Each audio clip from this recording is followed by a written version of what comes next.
الله صلى الله عليه وسلم إن لله 100 رحمة أنزل منها رحمة واحدة بين الجن والإنس والبهائم والغوام রাসূলুল্লাহ সাল্লাল্লাহু আলাইহি ওয়াসাল্লাম বলেন ইন্না লিল্লাহি 100 রাহমাহ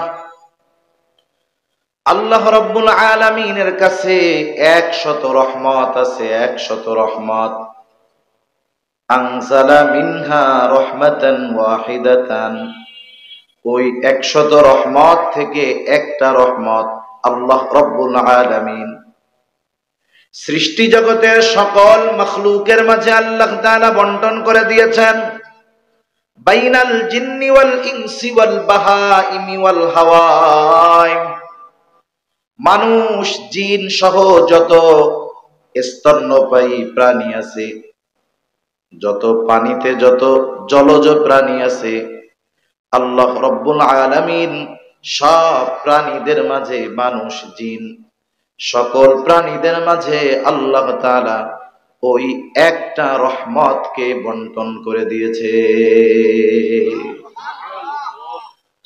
ওই এক ভাগ গোটা সৃষ্টি জগতের মধ্যে বন্টন হলো আদম আলাইহিস সালাম থেকে কিয়ামত পর্যন্ত যত মানুষ দুনিয়ায় আসবে যত মানুষ আছে যত মানুষ চলে গেছে সকলে ওই একটা অংশ থেকে একটা অংশ মোহাব্বত ভালোবাসা পায় এই ভালোবাসা পাওয়ার ফলে দেখেন দুনিয়ার সবচাইতে হিংস্র যেই প্রাণীটা বলেন তো ওই হিংস্র বিষধর প্রাণীটা তার বাচ্চাটাকে মোহাব্বত করে কি করে না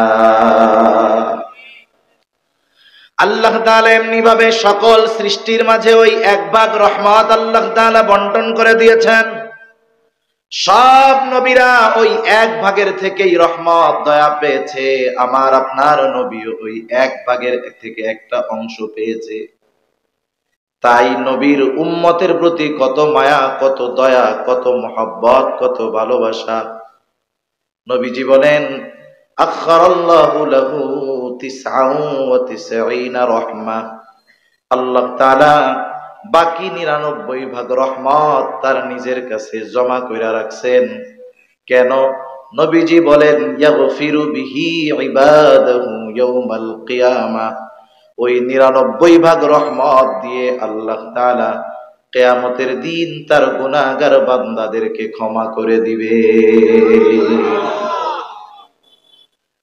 সেজন্য আল্লাহ তাআলা আমাদেরকে সবচাইতে ভালোবাসেন বিধায় এই রকম দামি দামি নেয়ামত আল্লাহ তাআলা সহজে দিয়েছেন আল্লাহ প্রদত্ত অগণিত নেয়ামতের মধ্যে অন্যতম এক দামি নেয়ামত যেটা আল্লাহ তাআলা আমাদেরকে দিয়েছেন সেটা হলো আল্লাহ রাব্বুল আলামিন আমাদেরকে নবী মুহাম্মদুর রাসূলুল্লাহ সাল্লাল্লাহু আলাইহি ওয়াসাল্লামের উম্মত বানায়াছে এটা বড় এক নেয়ামত এই নেয়ামতের কদর এই নেয়ামতের মূল্যায়ন যদি আমরা না করতে পারি তাহলে কিয়ামতের দিন পুরস্কার না তিরস্কার আছে আর যদি এই নেয়ামতের কদর মূল্যায়ন আমরা অনুধাবন করতে পারি এই নেয়ামতের কদর যদি আমরা করি কিয়ামতের দিন পুরস্কার আছে ঠিক কিনা বলেন রাসূল আকরাম সাল্লাল্লাহু আলাইহি ওয়াসাল্লাম আল্লাহ তাআলার পক্ষ থেকে আমাদের জন্য বিশেষ অনুগ্রহ বিশেষ এক নেয়ামত এজন্য আল্লাহ তাআলা কোরআনুল কারীমের মধ্যে বলেন লাকাদ মান্নাল্লাহু আলাল মুমিনিনা ইয বাআসা ফীহিম রাসূলাম মিন আনফুসিহিম ইয়াতলু আলাইহিম আয়াতিহি ওয়া ইউযাক্কিহিম ওয়া ইউআল্লিমুকুমুল কিতাবা ওয়াল হিকমাহ ওয়া ইন কানু মিন ক্বাবলু লাফি যালালিম মুবিন আল্লাহ রাব্বুল আলামিন বলেন লাকাদ মান্নাল্লাহু আলাল মুমিনিন আল্লাহ রাব্বুল আলামিনের পক্ষ থেকে মুমিনদের জন্য বিশেষ এক অনুগ্রহ কি সেই অনুগ্রহ ইয বাআসা ফীহিম রাসূলাম মিন আনফুসিহিম যে তিনি তাদের মধ্য থেকে তাদের জন্য একজন রাসূল প্রেরণ করেছেন। সেই রাসূল কি করে? ইয়াতলু আলাইহিম আয়াতিহি ওয়া ইউযাক্কিহিম ওয়া ইউআল্লিমুকুমুল কিতাবা ওয়াল হিকমা। আল্লাহ রাব্বুল আলামিন বলেন, সে আল্লাহ তাআলার পক্ষ থেকে যেই ওহী তার কাছে আসে, ইয়াতলু আলাইহিম আয়াতিহি, আল্লাহ তাআলার আয়াত সমূহ তাদের সামনে তিলাওয়াত করে, ওয়া ইউযাক্কিহিম, তাদেরকে আত্মশুদ্ধি করে, পরিশুদ্ধ করে, ওয়া ইউআল্লিমুকুমুল কিতাবা ওয়াল হিকমা, তাদেরকে কিতাবের শিক্ষা দেয়, হিকমতের শিক্ষা দেয়। এই চার শিক্ষা যারা গ্রহণ করেছে এরাই মূলত হেদায়েতের পথে আসে।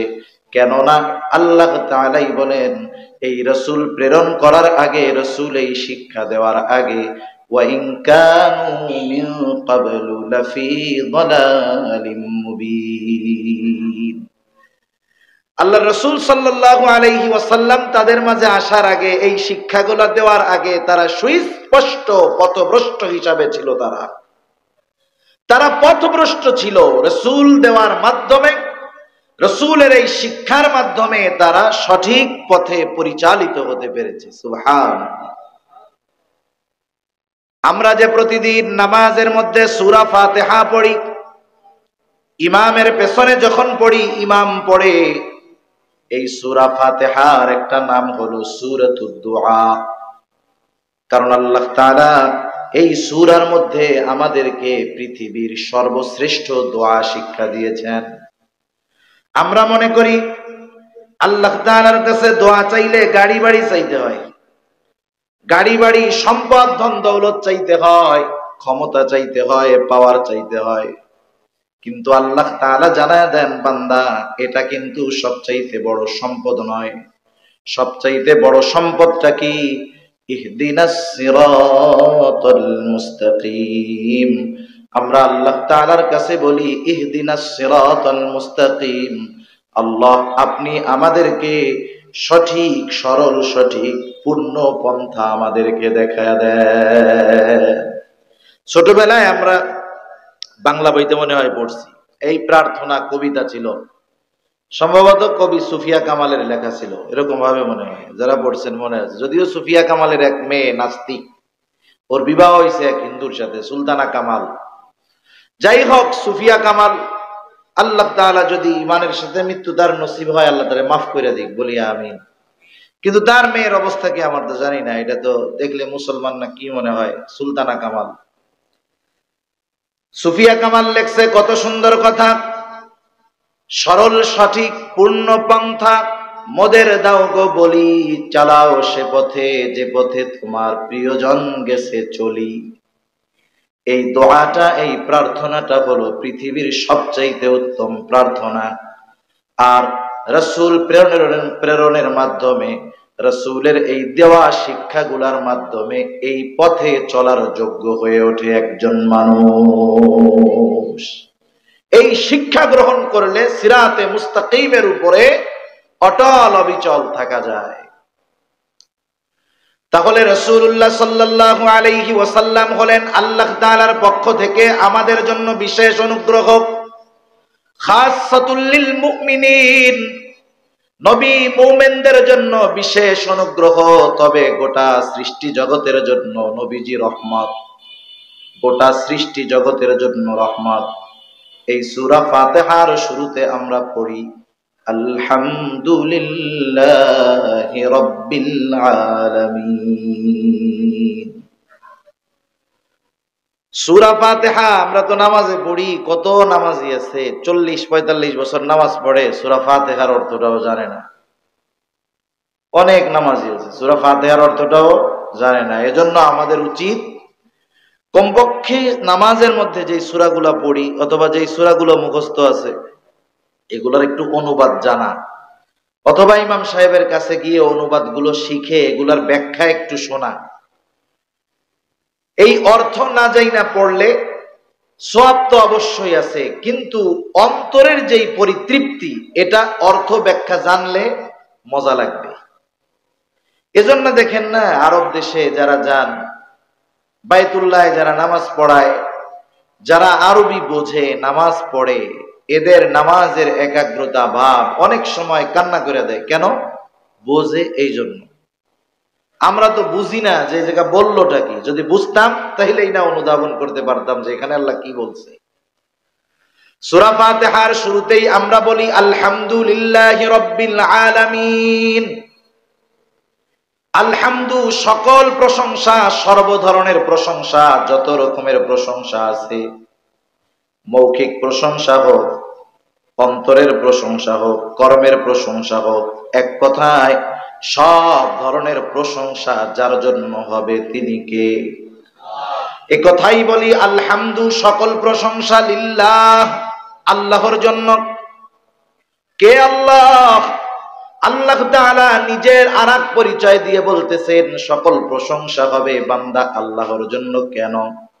আল্লাহ তাআলা বলেন তিনি হলেন রব্বুল আলামিন, তিনি জগৎ সমূহের প্রতিপালক। তাহলে সকল ধরনের প্রশংসা আল্লাহর জন্য, যিনি জগৎ সমূহের প্রতিপালক। তার মানে জগৎ কিন্তু একটা নয়, একাধিক। আলম এক বচন, আলামিন বহু বচন। তার মানে যত জগৎ আছে সব জগতের পরিচালক, সব জগতের প্রতিপালক যিনি, তিনি কে? আল্লাহ জগৎ সমূহের প্রতিপালক, রব রব রব। মানুষ কার প্রশংসা করে? আল্লাহর প্রশংসা করে। স্বাভাবিক, মানুষও মানুষের প্রশংসা অনেক সময় করে। কেন করে? যখন একটা মানুষ আর একটা মানুষের দ্বারা উপকৃত হয়, একজন যখন আমার কল্যাণকামী হবে অথবা আপনাদের কারো কল্যাণকামী হবে, আপনি বলবেন না লোকটা খুব ভালো, আলহামদুলিল্লাহ, আমার জীবনে অনেক উপকার করছে। এখন আমরা আল্লাহর প্রশংসা কেন করব? এজন্য আল্লাহ বলেন যে তোমরা আমার সকল ধরনের প্রশংসা আমার জন্য করবা। কেন? শোনো, কারণ আমি হলাম রব্বুল আলামিন, জগৎ সমূহের প্রতিপালক। সুবহানাল্লাহ। জগৎ সমূহের প্রতিপালক আল্লাহ, তাতে আমাগো কি হইছে? কথার কথা। প্রতিপালক তথা রব কাকে বলা হয়? রবের অনেকগুলা ব্যাখ্যা আছে। মুফাসসিরিনে কেরাম বলেন রব হলো সে যিনি বিনা চাওয়ায়, বান্দার বিনা চাওয়ায়, বিনা পারিশ্রমিকে বান্দার জন্য সবচাইতে প্রয়োজনীয় যে জিনিসগুলো বিনা চাওয়ায় যিনি প্রদান করেন তিনি হলেন রব। সুবহানাল্লাহ। একটু চিন্তা করে দেখেন, বাড়িতে দেয়া বালিশের সাথে মাথা লাগায়া চিন্তা করবেন, আমার জীবনে বেঁচে থাকতে যেই জিনিসগুলো অপরিহার্য, এই জিনিসগুলো দুনিয়ায় আল্লাহ সহজ করে দিছে। একটা তো শুরুতেই কইছি, অক্সিজেন। আল্লাহ তাআলা সহজ করে দিয়েছে এই জিনিসগুলো। এরকম আরো অনেক বিষয় আছে, আমি ওইদিক বলবো না বা যাব না। তাহলে আল্লাহ তাআলা হলেন রব্বুল আলামিন, জগৎ সমূহের প্রতিপালক। সেই রব্বুল আলামিন আমার আপনার নবীর ব্যাপারে বলতেছেন ওয়ামা আরসালনাকা ইল্লা রাহমাতাল লিল আলামিন। আল্লাহ তাআলা বলেন আমি আপনাকে জগৎ সমূহের জন্য রহমত হিসাবে প্রেরণ করেছি। সুবহানাল্লাহ বলেন। তাহলে আল্লাহ হলেন রব্বুল আলামিন আর আমার আপনার নবী হলেন রাহমাতুল লিল আলামিন। জগৎ সমূহের রব, প্রতিপালক হলেন আল্লাহ, আর জগৎ সমূহের রহমত হলেন মুহাম্মাদুর রাসূলুল্লাহ। এই কথার দ্বারা আপনারা কে কি বুঝছেন আমি বুঝতে পারি নাই। তবে কথাটার দ্বারা যেই জিনিসটা আল্লাহ তাআলা বুঝাচ্ছেন, আল্লাহ তাআলা বুঝাচ্ছেন যে আমি আমার হাবিবের নবুয়াতির বিস্তৃতি কত দূর দিয়েছি। যেমন আপনাদের এলাকার একজন এমপি আছেন না? এমপি আছেন তো? বলেন তো ওনার পাওয়ারের একটা লিমিটেশন আছে কি নাই? আছে। এর বাইরে গিয়ে উনি কিন্তু পাওয়ার প্রদর্শন করতে পারবেন না, ওনার একটা লিমিটেশন আছে। প্রত্যেকটা দেশের একটা রাষ্ট্রপ্রধান আছে, প্রধানমন্ত্রী বা রাষ্ট্রপতি। বলেন তো ওনার পাওয়ারের একটা লিমিটেশন আছে না নাই? আছে। আল্লাহ রাব্বুল আলামিন আমার আপনার নবীর আগে যত নবী পাঠিয়েছেন সব নবীর নবুয়াতির একটা লিমিটেশন ছিল, একটা এরিয়া ছিল, এর বাইরে তার নবুয়াতি ছিল না। এজন্য দেখা যায় অনেক সময় একসাথে অনেক নবী একসাথে দুনিয়াতে ছিলেন, যেমন জলিলুল কদর পয়গম্বর ইব্রাহিম আলাইহিস সালাতু ওয়াস সালাম যেই সময় দুনিয়ায় ছিলেন, ওই সময় ওনার এক ভাগ্নে হযরত লূত আলাইহিস সালাম নবী ছিল। এইরকম ভাবে আল্লাহ তাআলা প্রত্যেকটা নবীর নবুয়তির একটা এরিয়া, একটা সীমানা নির্ধারণ করে দিয়েছেন। কিন্তু আমার আপনার নবীর নবুয়তির বিস্তৃতি কত দূর, কত দূর! আল্লাহ রাব্বুল আলামিন তার রুবুবিয়তের বিস্তৃতি যত দূর দিয়েছেন, আমার আপনার নবীজির নবুয়তির বিস্তৃতি আল্লাহ তাআলা তত দূর পর্যন্ত দিয়ে দিয়েছে। এজন্য আমার আপনার নবীজির নবুয়তি যেখানে, নবীজি রহমত সেখানে, ঠিক কিনা কোন? এজন্য কবি কত সুন্দর কথা বলেন, রবুবিয়ত खुदा की है जहाता, नबुवती मुस्तफा की है उहाता। আমার আপনার নবী গোটা সৃষ্টি জগতের জন্য রহমত। এই কারণে নবী দুনিয়ায় থাকা অবস্থায় নবীর উপরে অনেকে জুলুম অত্যাচার করে বাইচা গেছে। কারণ কি? কারণ যেহেতু সৃষ্টি জগতের রহমত দুনিয়ায় আছে, ওই রহমতের কারণে কাফেররা অনেক ধরনের বড় বড় গজব থেকে তারা বেঁচে গেছে। শাস্তি কামনা করছে যে আমাদের শাস্তি দাও, তুমি তো নবী, তোমার উপরে কোরআন নাজিল হইছে, তাহলে আমাকে একটু শাস্তি দাও, আমি বুঝি যে তুমি আসলে নবী। আবু জেহেল একদিন রাসূল সাল্লাল্লাহু আলাইহি ওয়াসাল্লাম যখন কোরআন নাজিল হইছে এই কথাগুলো আবু জেহেলকে বলছে, আবু জেহেল আল্লাহ তাআলার কাছে দোয়া করতেছে, আল্লাহ এই কোরআন যদি সত্য হয়, কোরআন যদি আপনি নাজিল করে থাকেন, তাহলে আপনি আমাদের উপরে পাথর বর্ষণ করেন। আল্লাহ তাআলা অতীতে অনেক জাতির উপরে পাথর বর্ষণ করছে মহব্বত কইরা, নাকি? কি জন্য? গজব হিসাবে, গজব। আবু জেহেল দোয়া করছে। আবু জেহেল এরা কিন্তু আল্লাহকে বিশ্বাস করত, যা ভাইবেন ভাবতেছেন তা না, এরা আল্লাহকে বিশ্বাস করত। তাদের আল্লাহর প্রতি কিছু বিষয়ের বিশ্বাস এত বেশি, ওই পরিমাণ বিশ্বাস আমাদের অনেকের মধ্যে নেই। এ কেমন কথা? আমার কথা নয়, আল্লাহ তাআলা মক্কার মুশরিকদের বিশ্বাসের ব্যাপারে স্বয়ং নিজে সাক্ষী দিচ্ছেন, নিজে। আল্লাহ তাআলা বলতেছেন, ওয়ালা ইন সাআলতাহুম মান খালাকাস সামাওয়াতি ওয়াল আরদ।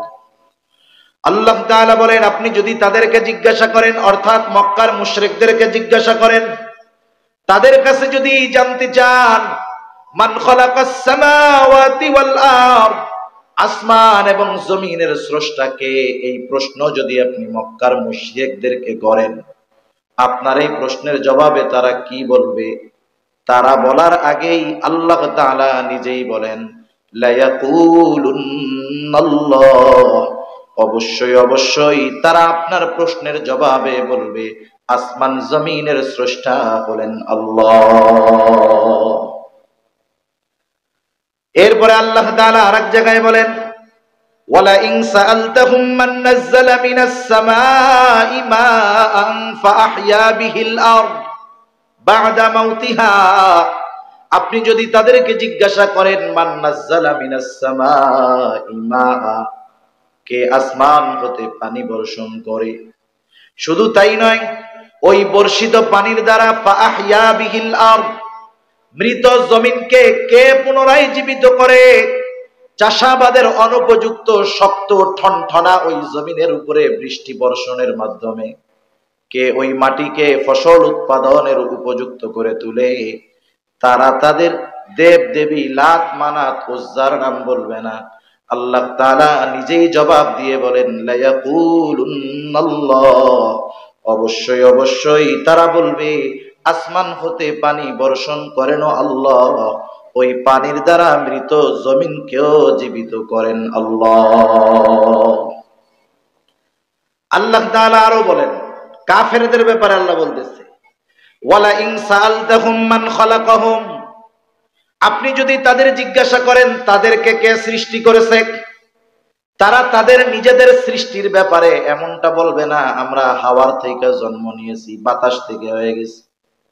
আমাদের দেশে একদল নাস্তিক আছে না নাই? এরা বলে আমরা এমনিই হইছি, অথচ দেখেন ওই আবু জেহেল, উতবা, সাইবা এদের বিশ্বাস কেমন ছিল। আল্লাহ তাআলা বলেন, আপনি যদি তাদেরকে জিজ্ঞাসা করেন তাদের স্রষ্টাকে, আল্লাহ তাআলাই জবাব দেন, লা ইয়াকুলুন্নাল্লাহ, অবশ্যই অবশ্যই তারা বলবে আমাদের স্রষ্টা হলেন আল্লাহ। তাহলে আল্লাহ তাআলার প্রতি আবু জেহেল তথা মক্কার কাফেরদের বিশ্বাস ছিল তো নাকি? আমি কইছি না আল্লাহ কইছি? কেমন বিশ্বাস ছিল চিন্তা করে দেখেন। এজন্য আবু জেহেলের দোয়াও আল্লাহ কবুল করছে। নবীজি এক হাদিসের মধ্যে বলেন, আবু জেহেলের দোয়া আল্লাহ তাআলা কবুল করছে। বদরের যুদ্ধ শুরু হওয়ার আগে আবু জেহেল সকালবেলা দুই হাত উঁচু করে আল্লাহ তাআলার কাছে দোয়া করতেছে, আল্লাহ, আজকে যারা হকের উপরে আছে আপনি তাদেরকে বিজয় দান করবেন। নবীজি বলেন, আবু জেহেলের এই দোয়া আল্লাহ কবুল করছে। আবু জেহেলের দোয়া আল্লাহ কবুল করেছে।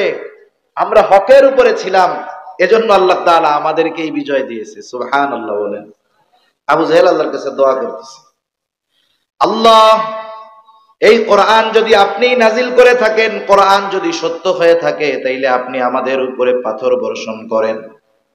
পাথর বর্ষণ করা এটা হলো আযাব অথবা গজব। দুনিয়ার মধ্যে এখনো রহমাতুল লিল আলামিন আছে। আল্লাহ তাআলা আবু জেহেলের এই কথার পরিপ্রেক্ষিতে নবীজি জবাব দেওয়ার আগে আল্লাহ তাআলা জবাব দিলেন। আল্লাহ তাআলা জানায়া দিলেন, ওয়ামা কানাল্লাহু লিয়ুআযযিবাহুম ওয়া আনতা ফীহিম। আল্লাহ তাআলা বললেন, আপনি যতক্ষণ তাদের মধ্যে আছেন, আমি আল্লাহ আপনার সম্মানার্থে তাদের উপরে আযাব দিব না। নবীজি যখন আছেন আযাব দিবেন না। এরপরে ওয়ামা কানাল্লাহু লিয়ুআযযিবাহুম ওয়া আনতা ফীহিম ওয়া মা কানাল্লাহু মুআযযিবাহুম ওয়া হুম ইস্তাগফিরুন। দুনিয়ার মধ্যে যতক্ষণ ইস্তেগফার পাঠ করনেওয়ালারা আছে, আল্লাহ তাআলা মাঝে মধ্যে আযাব দিয়া একটু সতর্ক করবেন, কিন্তু ইস্তেগফার পাঠ করনেওয়ালারা থাকার কারণে আল্লাহ তাআলা দুনিয়ায় আযাব দিয়ে উম্মতে মুহাম্মাদীকে সমূলে ধ্বংস করে দিবে না। সেজন্য নবীজি কাফেরদের জন্য রহমত ছিলেন। কাফেররাও নবীজির কল্যাণে আযাব থেকে বেঁচে গেছে। আজকে দেশে ভূমিকম্প হয়েছে, জানেন আপনারা? ভূমিকম্প হয়েছে জানেন?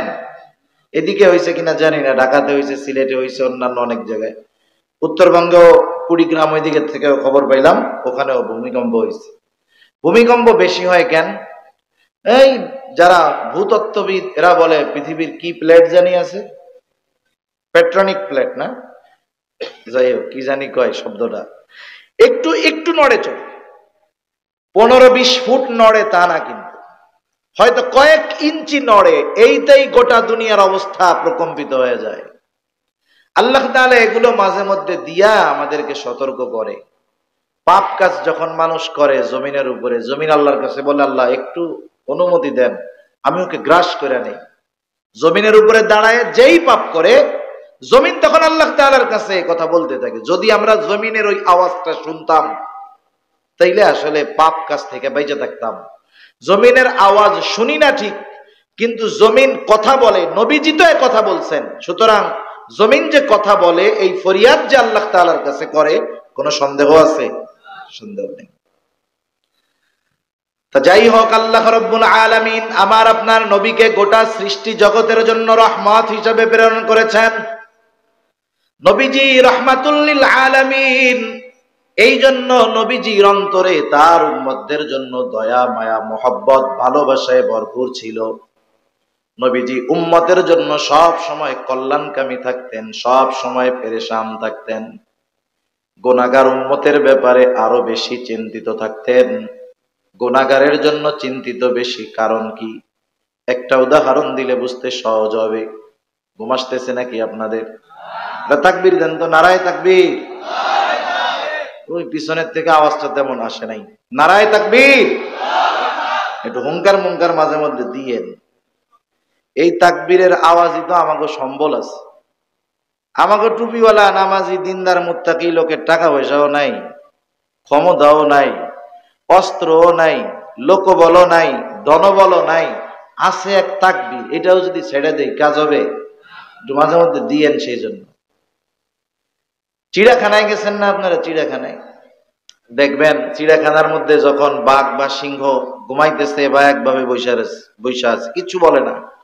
কতজন খাঁচার বাইরে থাইকা, দুই স্তরের খাঁচা থাকে, প্রথম একটা, ওর 4-5 ফিট পরে আর একটা, ওই বাহিরের খাঁচা মানে মধ্যে 5 হাত পরে আবারও খাঁচা আছে, সেও খাঁচার বাইরে, সিংহ খাঁচার ভিতরে, দুই স্তরের নিরাপত্তা, তার ভেতরে হলো সিংহ বা বাঘ এভাবে বৈশা আছে, কথা বলতেছে, একটু ঘোষাঘুষি করতেছে, সিংহের একটু আলাদা লাগছে বা বাঘের আলাদা লাগছে, যে একটু হুঙ্কার মারে, ওই 10 হাত দূরে দুই স্তর খাঁচার বাইরে যে আছে সেও ভয়ে দৌড় দেয়, ঠিক কিনা কন?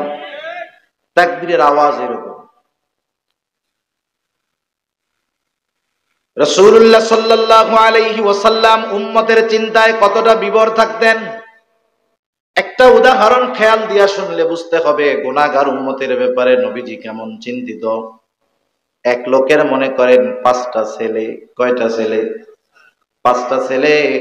5 ছেলের মধ্যে বড় 4 জন খুব ভদ্র, দিনদার, মুত্তাকি, পরহেজগার, কিন্তু ছোট ছেলে যেটা, এটা পুরো বিপরীত।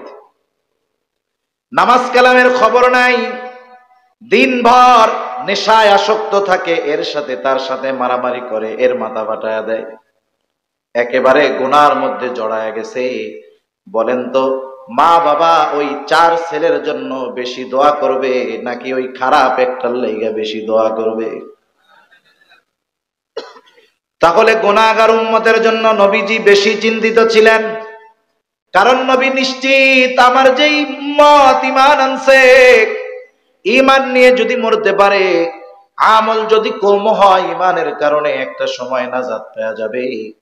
কিন্তু আমার যেই উম্মত ঈমান আনতে পারে নাই, বড় পাপের সাথে জড়ায় গেছে, এরা যদি ঈমানবিহীন দুনিয়া থেকে চলে যায়, এদের বাঁচার আর কোনো উপায় থাকবে না। নবীজি এই জন্য সব সময় উম্মতের জন্য চিন্তিত থাকতেন। কোন সুযোগ পাইলেই উম্মতের ব্যাপারে আল্লাহ তাআলার কাছে ফরিয়াদ করতেন, সুযোগ যখনই পাইতেন। রাসূল আকরাম সাল্লাল্লাহু আলাইহি ওয়াসাল্লাম দুনিয়া থেকে আরশে আজিম পর্যন্ত আল্লাহ তাআলা সফর করায়ছেন। আল্লাহ তাআলার সাথে যখন সরাসরি কথোপকথন হলো আমার আপনার নবী, তখনও উম্মতের ব্যাপারে আল্লাহ তাআলার কাছে ফরিয়াদ করেছে, নিজের চিন্তা করে নাই, উম্মতের কথা আগে আল্লাহ তাআলার কাছে বলছে। আব্দুল্লাহ ইবনে আমর ইবনুল আস রাদিয়াল্লাহু তাআলা আনহু থেকে বর্ণিত হাদিস, তিনি বলেন, আন্নান নবিয়্য সাল্লাল্লাহু আলাইহি ওয়াসাল্লাম তালা মা নাযালা ফি ইব্রাহিম আলাইহিস সালাম। রাসূলুল্লাহ সাল্লাল্লাহু আলাইহি ওয়াসাল্লাম কোরআন তিলাওয়াত করলেন, ওই মজলিসে অনেকে বসা, নবীজি কোরআন তিলাওয়াত করলেন। কি তিলাওয়াত করলেন? যা আল্লাহ তাআলা ইব্রাহিম আলাইহিস সালামের ব্যাপারে নাজিল করেছেন। কি সেই জিনিস? ইব্রাহিম আলাইহিস সালাম তার গুনাহগার উম্মতের জন্য আল্লাহ তাআলার কাছে দোয়া করেছে, দোয়া, সেই দোয়া আল্লাহ তাআলা কোরআনুল কারীমের মধ্যে নাজিল করেছেন, সূরাতু ইব্রাহিমের মধ্যে। ইব্রাহিম আলাইহিস সালাম দোয়া করতেছেন, রব্বি ইন্নাহুন্না আযলালনা কাসীরাম মিনান নাস ফামান তাবিআনি ফাইন্নাহু মিন্নি ওয়া মান আসানি ফাইন্নাকা গফুরুর রহিম। ইব্রাহিম আলাইহিস সালাম বলতেছে, রব্বি ইন্নাহুন্না আযলালনা কাসীরাম মিনান নাস, ও আমার রব, এই প্রতিমাগুলো অধিকাংশ মানুষকে পথচ্যুত, পথভ্রষ্ট করে ফেলছে। আযলালনা কাসীরাম মিনান নাস ফামান তাবিআনি ফাইন্নাহু মিন্নি, যারা আমার আনুগত্য করলো তারা তো আমার দলভুক্ত, যারা আমার কথা শুনে মূর্তি পূজা ছেড়ে ঈমান এনেছে তারা তো আমার দলভুক্ত। ওয়ামান আসানি ফাইন্নাকা গফুরুর রহিম, আর যারা আমার নাফরমানি করেছে, আমার কথা শুনে ঈমান আনে নাই, মূর্তি পূজা ছাড়ে নাই। বলেন তো, যারা কথা শুনছে তারাও যেমন উম্মত, যারা কথা শুনে নাই তারাও তো ইব্রাহিম আলাইহিস সালামের উম্মত, ঠিক কিনা গো? গুনাহগার উম্মতের চিন্তায় প্রত্যেকটা নবী পেরেশান থাকতেন। যেমনি ভাবে খারাপ সন্তানটার ব্যাপারে মা বাবা বেশি চিন্তিত থাকে, এবার ইব্রাহিম আলাইহিস সালাম কেমন যেন বলতেছে, আল্লাহ, যারা আমার আনুগত্য করে নাই, আপনি তো গফুরুর রহিম, আপনি চাইলে তাদেরও ক্ষমা করে দিতে পারেন। এজন্যই নবী ইব্রাহিম আলাইহিস সালাম আল্লাহর কাছে দোয়া করে আর বলে, ওয়ামান আসানি ফাইন্নাকা গফুরুর রহিম। যারা আমার আনুগত্য করে নাই, আপনি তো চাইলে তাদের ক্ষমা করে দিতে পারেন। কেন? আপনি হলেন গফুর, আপনি হলেন রহিম, আপনি হলেন অতিশয় দয়ালু, অতিশয় ক্ষমাশীল, অতিশয় দয়ালু। আপনি চাইলেও তাদের মাফ করে দিতে পারেন। ওয়াকালা ঈসা আলাইহিস সালাম, ঈসা আলাইহিস সালাম ও তার উম্মতের ব্যাপারে দোয়া করেছে। আল্লাহ তাআলা কোরআনুল কারীমের মধ্যে সেই দোয়ার কথা জানায়া দেন। ঈসা আলাইহিস সালাম দোয়া করতেছে গুনাহগার উম্মতের জন্য, ইন তুআযিবহুম ফাইন্নাহুম ইবাদুক ওয়া ইন তাগফির লাহুম ফাইন্নাকা আনতাল আজিজুল হাকীম। ইব্রাহিম আলাইহিস সালাম যেমন গুনাহগার উম্মতের জন্য দোয়া করছে, ঈসা আলাইহিস সালামও করছে। ঈসা আলাইহিস সালাম আল্লাহর কাছে বলে, আল্লাহ, ইন তুআযিবহুম ফাইন্নাহুম ইবাদুক, আপনি যদি তাদেরকে আযাব দেন, আপনি যদি তাদেরকে শাস্তি দেন, তারা তো আপনারই বান্দা। ফাইন্নাহুম ইবাদুক, তারা তো আপনারই বান্দা। আয় আল্লাহ, আর আপনি যদি তাদেরকে ক্ষমা কইরা দেন, ওয়া ইন তাগফির লাহুম, আপনি যদি তাদের মাফ কইরা দেন, তাহলে তো কোনো অসুবিধা নাই। কেন? আপনি মাফ করলে কেউ আপনারে জিজ্ঞাসা করবে না কেন মাফ করলা। বলেন তো, এইরকম আর্গুমেন্ট পেশ করার ক্ষমতা দুনিয়ার কারো আছে নাকি? ঈসা আলাইহিস সালাম বলতেছে, আল্লাহ, আপনি যদি তাদেরকে মাফ করে দেন, কেউ আপনারে জিজ্ঞাসা করবে না, কারো কাছে জবাবদিহিতার মুখোমুখি আপনাকে হওয়া লাগবে না। কারণটা কি? কারণ হলো ফাইন্নাকা আনতাল আজিজুল হাকীম, কারণ আপনি হলেন মহাপরাক্রমশালী, মহাপ্রজ্ঞাময়। আপনাকে কেউ জিজ্ঞাসা করবে না। আল্লাহ, আপনি চাইলে আমার গুনাহগার